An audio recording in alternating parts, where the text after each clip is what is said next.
Hello, you beautiful awakened and evolving souls. Welcome to the space and time. My name is Gabriel Lugo, and here I will be talking from self to self.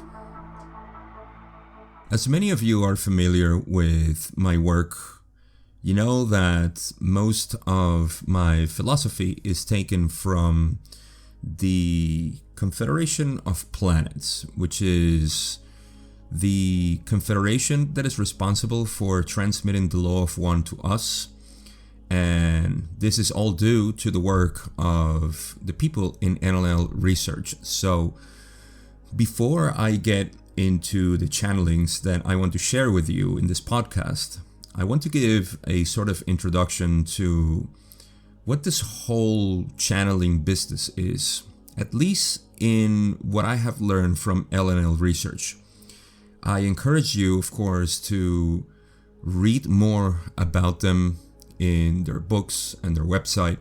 So this is going to be just an introduction to what I know about them and why I am so, let's say, familiarized with their content because of their methods and their story and everything that makes up LNL research, which again is the responsible for receiving all of these transmissions from the Confederation of Planets, who again have given us this beautiful philosophy that we call the Law of One.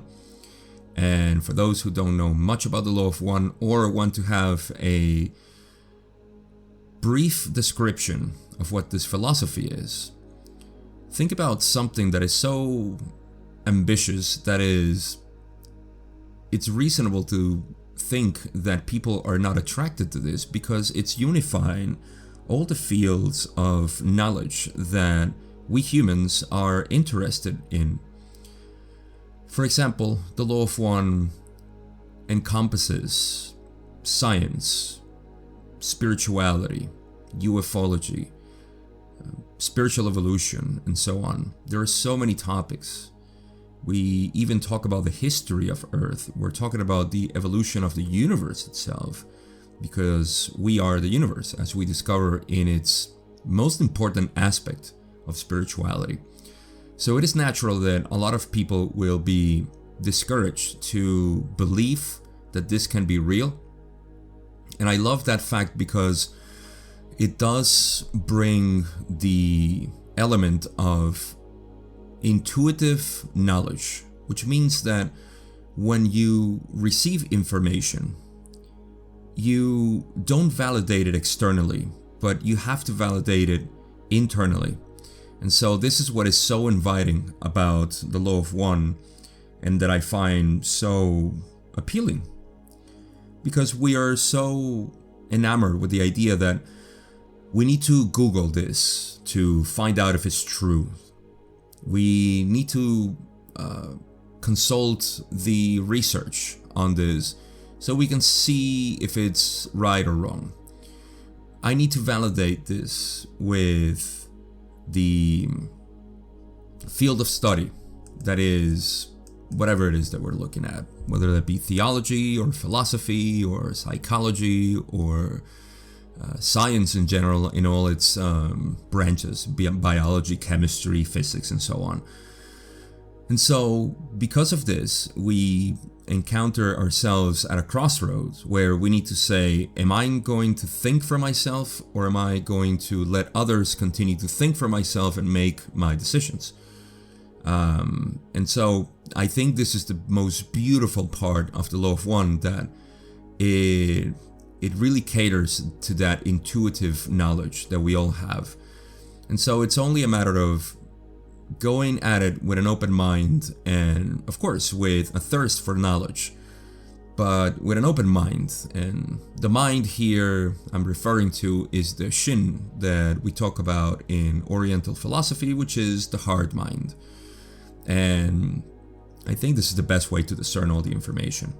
However, talking about the history of LNL research and the Confederation of Planets transmitting information to us, which is what I'll be reading to you in the upcoming episodes of this podcast, we have to start with a trip. I'm going to take you to a trip as opposed to an academic recount of the events that led to the formation of LNL research. If we go back, and I'm going to mix a little bit of the knowledge that we already have from the Confederation of Planets, or at least from even our reports and our historic records about UFOs and ETs and all of this the strange field of information. So we have to start with probably the 1900s. In the early 1900s, there were the beginnings of the sightings and this information being transmitted. This is not the first time that we have been receiving this information. We can see this in history if one looks with a keen eye for this type of transmission through channels. We knew them before as prophets or messiahs and so on. And so there always has been this type of telepathy information that has been received, and that the people, the humans who transmitted this information, they rightfully said, we don't know. It's not me, it's just a voice in my head that is telling me all of this stuff, and we have called this sacred text and so on. Because this information is not coming from a higher entity, but rather the information of the universe that is being filtered to us through these so-called entities, which again are us in the future, if you will call it that. But in the 1930s or so, this is where things started to intensify, if you will, with more UFO sightings and more channels sprouting all over the place, and especially in the United States for reasons that are unknown to me.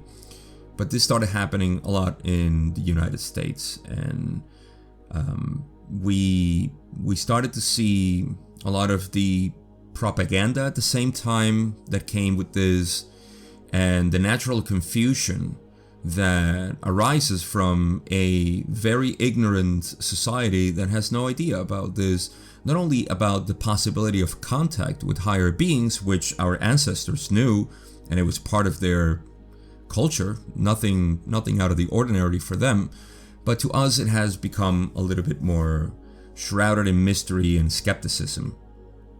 But we have to start there. I think this is the zeitgeist that I would like to invite you to envision as we take a trip through the formation of LNL research, and why, to me, they are the best source of knowledge for channel information.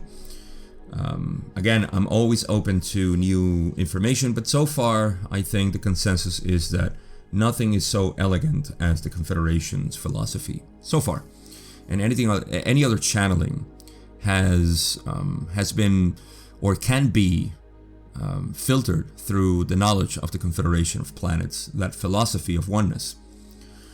So we're looking at a time where there's a lot of confusion, misinformation.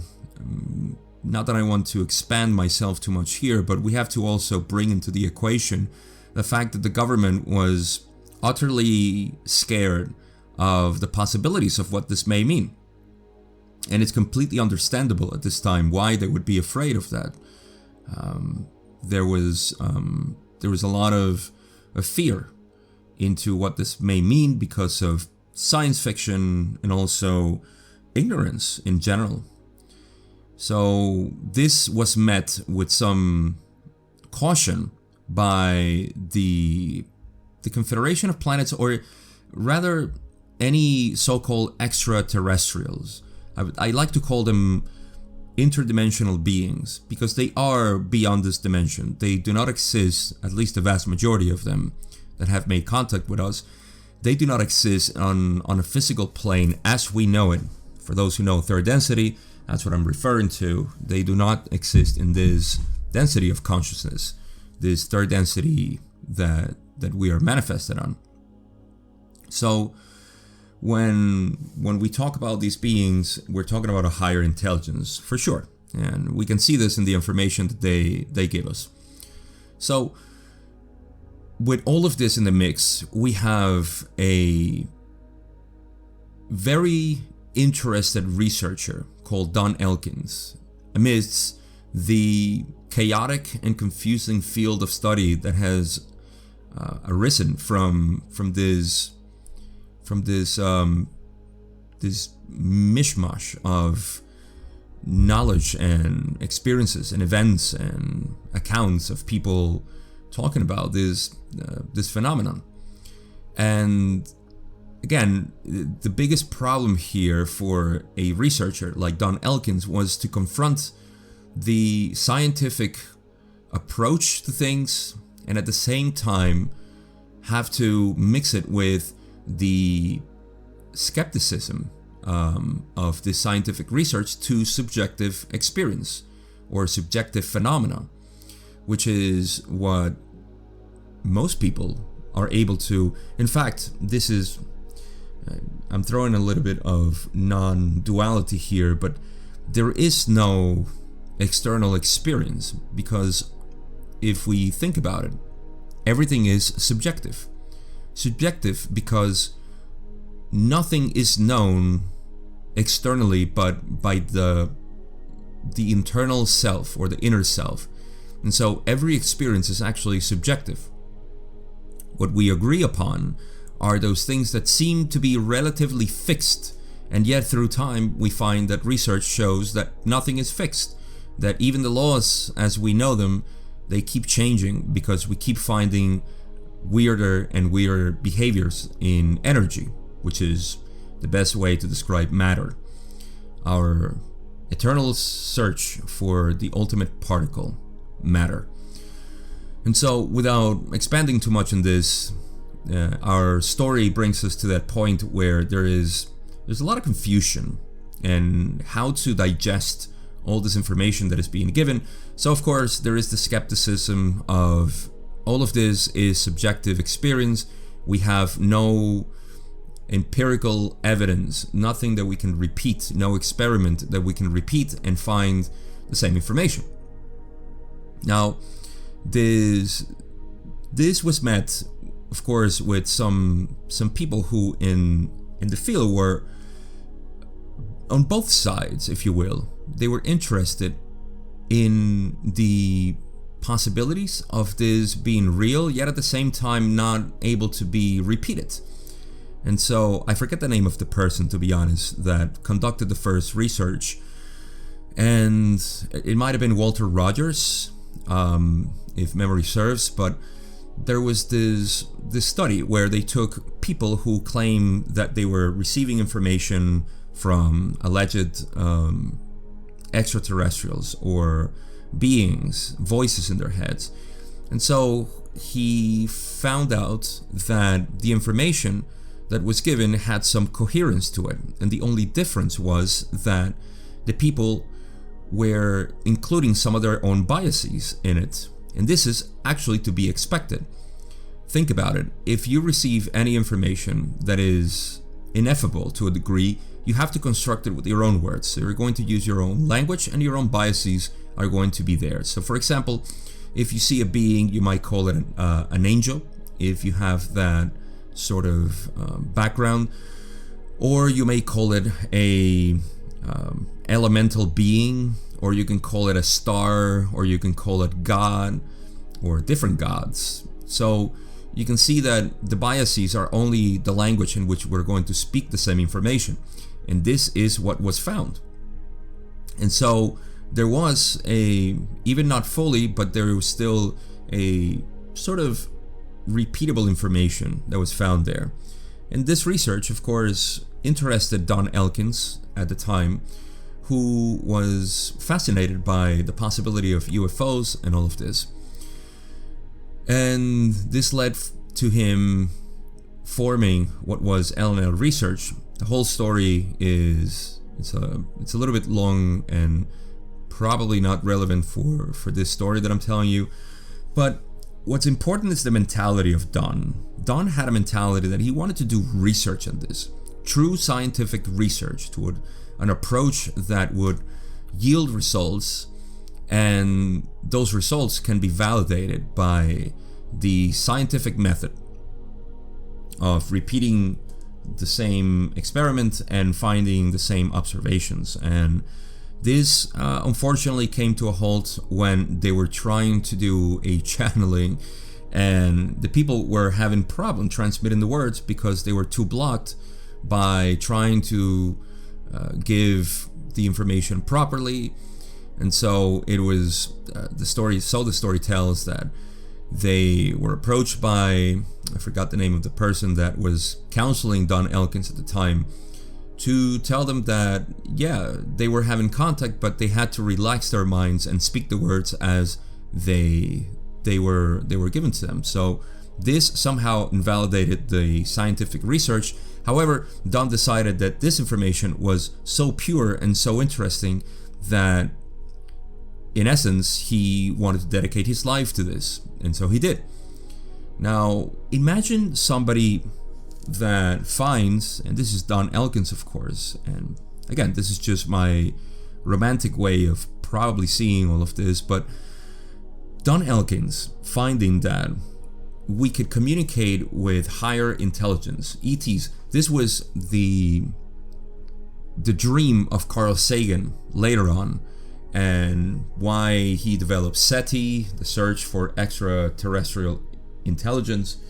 And to know that this information was available through the first half, or actually at the beginning of the 19th century, or the 20th century, and we started to get even more information through channels, and now polished and refined by LNL research. And so this led to Don Elkins forming LNL research, and he had some very interesting things to say about his interest and why he was so dedicated to this. So this is where we started getting all the Confederation entities that we now know as Hatan, Latui, Lytos, Oxal, Ra, of course, being the highest of them, and the highest knowledge we could get for reasons that I explain in my Ra material series. But this was the time where Don Elkins said, this is my life's work. This is what I'm going to bring forward to humanity. And it is really interesting that the first channelings were, at this point, I believe it's 50 years that they started receiving this information. So half a century already for receiving information from the Confederation of Planets. And this is why, of course, I'm so excited to share all of this through this podcast with you.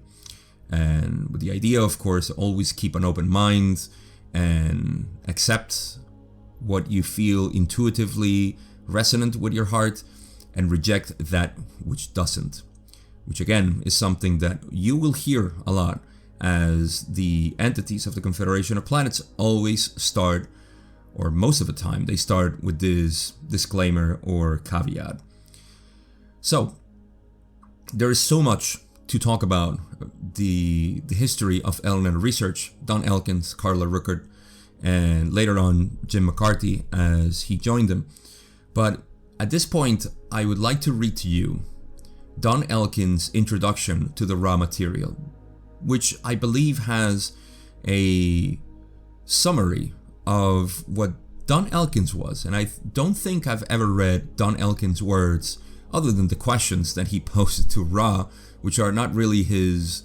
We can see a glimpse of Don and who he was, but this is going to be the first time I actually read something from Don Elkins that shows a lot of more his personality and his direction, and most of it his mentality and desire to bring forward information that he deemed to be the utmost,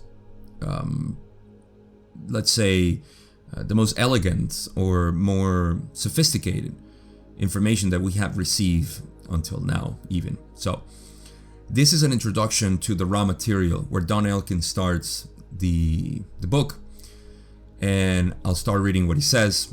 Don Elkins says, "This book is an exact transcript from tape recordings of 26 sessions of an experiment designed to communicate with an extraterrestrial being.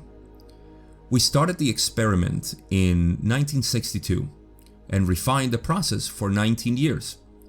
In 1981, the experimental results of our efforts changed profoundly in quality and precision. This book is simply a report of the beginning of this latter phase of our work. Since our experimental work began, and even before we officially formed a research group, there was considerable confusion about the nature of our research. I would like to state that I consider my point of view to be purely scientific. Many readers of this material have used as a basis for its evaluation a previously assumed philosophical bias which has ranged from what I would call objectively scientific to subjectively theological. It is not the purpose of our research group to attempt to do anything other than make experimental data available. Each reader will undoubtedly reach his own unique conclusion about the meaning of this body of data. In recent years, there has been much controversy about phenomena that were apparently incompatible with accepted methods of scientific research. This included such things as UFOs, mental metal bending, psychic surgery, and many other seemingly miraculous happenings. To prove or disprove any of these alleged phenomena is certainly not properly the task of the casual observer. However, most of the public opinion that has been generated with respect to these events seems to be the product of quick and superficial investigation. After almost 30 years of research and experimentation in the area of so-called paranormal phenomena, I must recommend extreme caution in reaching a conclusion. If it is possible to make money, gain notoriety, or have fun from perpetrating a hoax, then someone usually does it.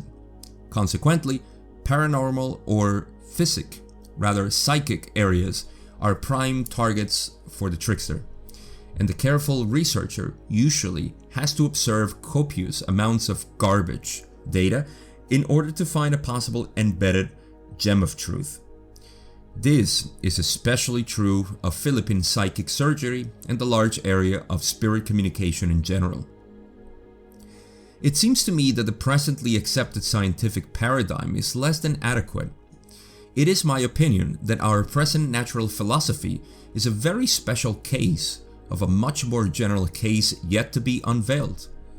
It is my hope that our research is in the direction of this discovery.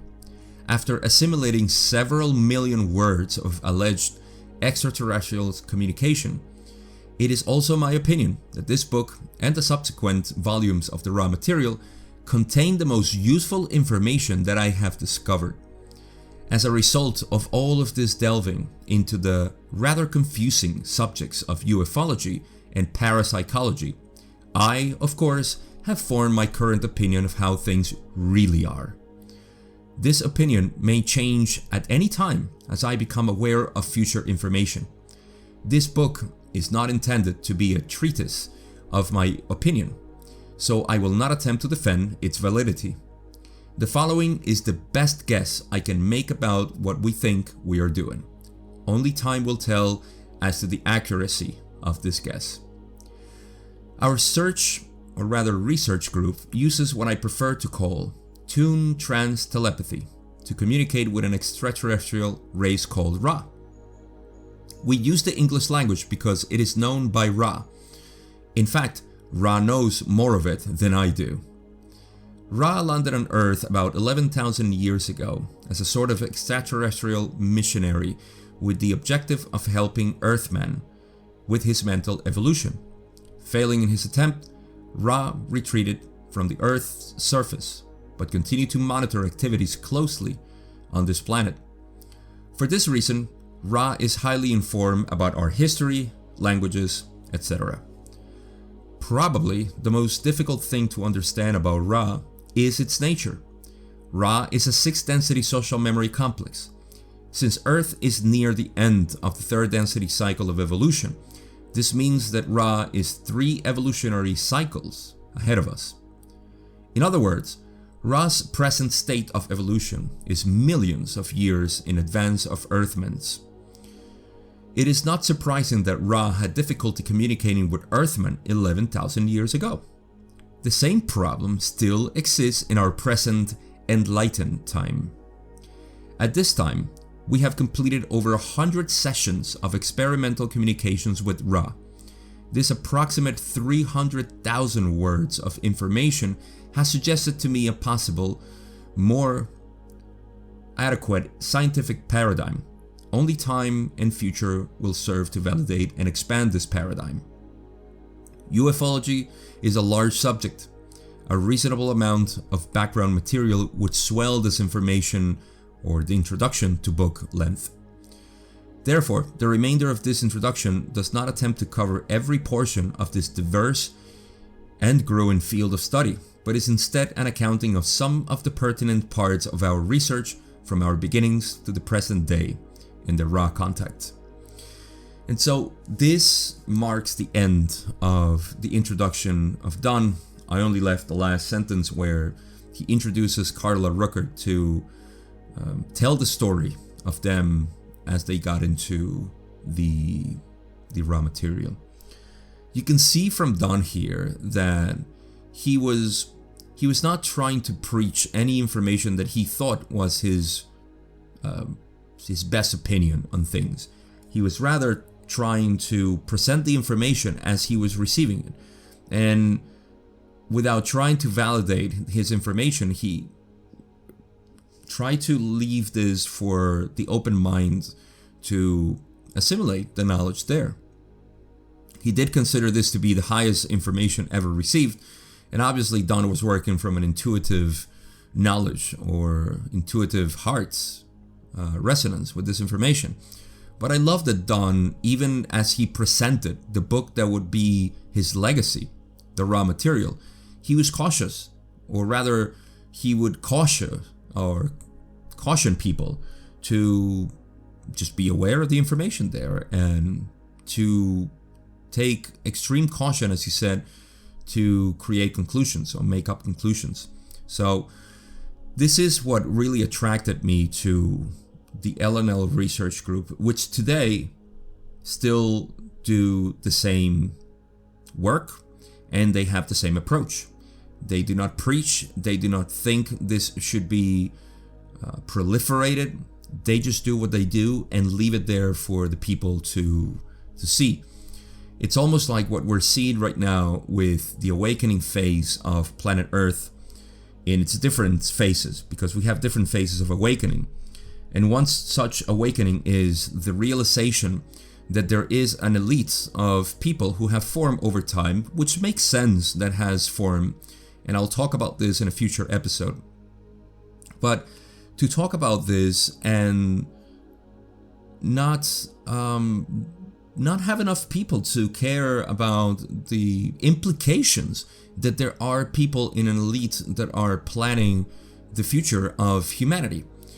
It really is like you have somebody in your house planning your life and you just don't seem to care because you don't care about your independence. Where, you see, this is the same thing that has been happening with UFOs recently too. Even though we've had the information for, I would say, a full century already, possibly.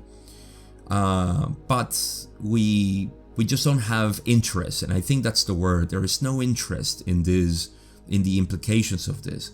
Recently, for the past 2 years, we have been getting some disclosure onto UFOs, and it has become already mainstream knowledge that there is extraterrestrials, that there is validated not only information but physical craft. We have this. This is no longer on the Bob Lazar type of information or the Alex Jones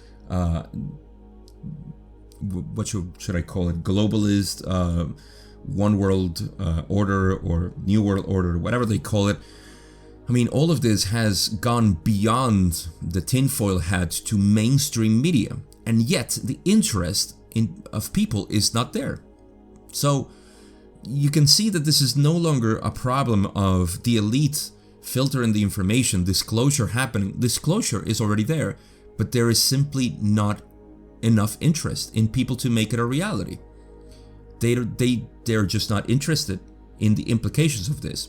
And so with the same mindset, we can approach this information that has been given to us for over 50 years already, if we count the channelings from the 50s. And this is all a philosophy of the universe, of the cosmos, of unity, of spiritual evolution, of the true non-transient information that never gets old, that is always and ever the same. This is the philosophy that we have been given, and few of us would like to get our minds wrapped around it. And so this is the current state of our world. I believe this interest is something that is dormant in people because everybody has it. If anybody, especially, this is why I'll venture to say this here. This is my opinion, of course, but I believe that the current suffering of our planet is a disease that we need, because more people will start questioning their reality as they continue to lose their liberties, and they continue to lose their comforts, and they continue to lose everything that they hold dear in their separate self-projection of the infinite being that they are. And so they need this challenge for them to seek this information that is always present and that is disclosed already. For one reason or another, we have this information available. But like I said, it's the interest of people that needs to go to a threshold in which we will begin to coalesce into one direction of seeking, which is what all humanity is waiting for, whether they know it or not in their hearts. So I hope this was informative, and this is a good introduction for what I call the Confederation philosophy, which we call the Law of One. And I will be reading some of the channelings. I will be leaving, of course, any pertinent information in the show notes of this podcast for anybody interested. I always am grateful for you listening and being part of this, being one of the few who is interested in this information. And for now, I have nothing else to say, but I thank you for listening, and I'll catch you on the next one.